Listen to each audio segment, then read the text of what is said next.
un timer.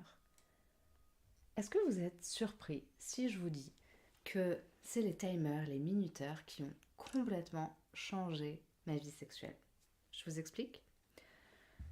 Dites-moi, est-ce que vous avez déjà eu l'expérience d'être dans un rapport sexuel ou dans un baiser et de vous dire combien de temps ça va durer? Est-ce qu'il faut que je le fasse jouir après? Qu'est-ce qu'il faut que je fasse? Est-ce que ça va ce qui est en train de se passer? Combien de temps ça va durer? Et si j'arrive pas à le faire jouer rapidement ou si ça prend trop longtemps? Enfin bref, ça tourne dans notre tête. On est là à contrôler, estimer, essayer de voir combien de temps, qu'est-ce qui se passe, qu'est-ce qui... Oh, et on n'est pas du tout en train de profiter du moment présent. Alors, j'ai fait l'expérience un jour de dire, et si, pour ce rapport sexuel, ce baiser, cette fellation, on définit un acte précis et on dit, on va faire ça pendant tant de temps. 3 minutes, 5 minutes, 10 minutes, 15 minutes. On définit une durée de temps.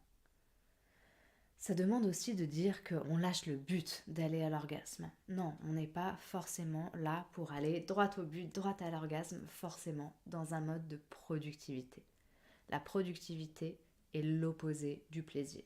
Donc soit on décide qu'on veut aller droit au but et avoir un orgasme et être productif, soit on décide qu'on veut vivre pleinement l'expérience avec toute la gamme de plaisir, de jouissance, de joie, de partage, d'intimité que l'expérience de sexualité a à nous offrir.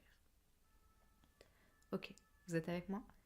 Imaginez maintenant un instant que vous décidez de mettre 5 minutes sur le timer pour un baiser langoureux.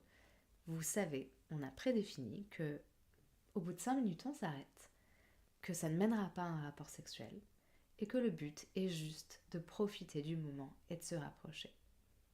Comment est-ce que vous vous sentez avec ça?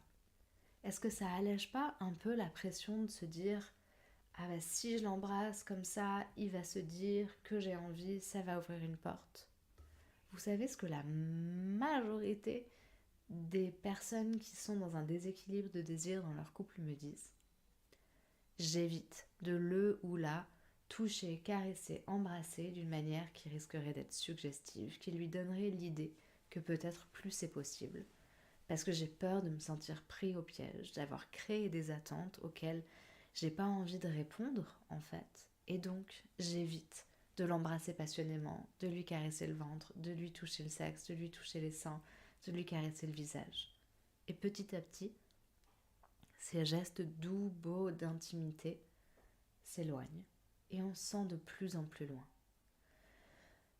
Poser un cadre, préciser un cadre, expliciter les règles du jeu en fait, de l'interaction, nous permettent de débrancher notre cerveau, de plus nous sentir obligés, de plus nous sentir piégés et de vraiment, vraiment profiter de l'expérience.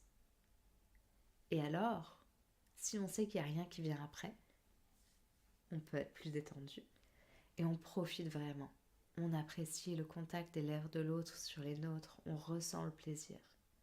Alors que si on est là à se dire ah bah mince je l'avance comme ça mais il va se passer ci après ou ça va durer tant de temps ou on n'a pas assez de temps parce que les enfants risquent de débarquer, on a un train à prendre, il y a ci ou ça à faire, on est dans le contrôle, on n'est pas en train de profiter de notre expérience.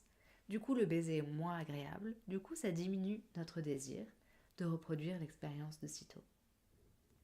Vous voyez où je veux en venir? Petit à petit, quand on n'a pas de moment, suffisamment de moments où on est vraiment pleinement présent dans l'expérience, sans notre cerveau qui part dans tous les sens, sans sentiment d'obligation, de pression, de pas assez de temps, ou justement de trop de temps, on diminue notre désir, parce qu'on n'a pas cette expérience juste de liberté en fait dans la sexualité. Donc paradoxalement, créer un cadre nous donne la sensation de liberté, parce que du coup, on a défini ensemble les règles du jeu, plutôt que de suivre un scénario peut-être un peu prédéfini, scripté, qui ne correspond pas forcément à notre désir du moment présent.